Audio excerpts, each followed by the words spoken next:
शुद्ध नाही तुझी भावना, देव कोठे आहे सांगना.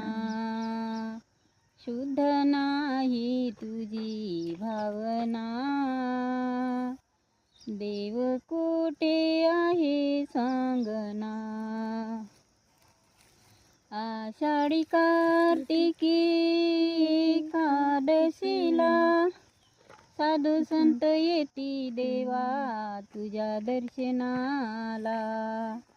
आषाढी कार्तिकी एकादशीला साधू संत येती देवा तुझ्या दर्शनाला. शुद्ध नाही तुझी भावना, देव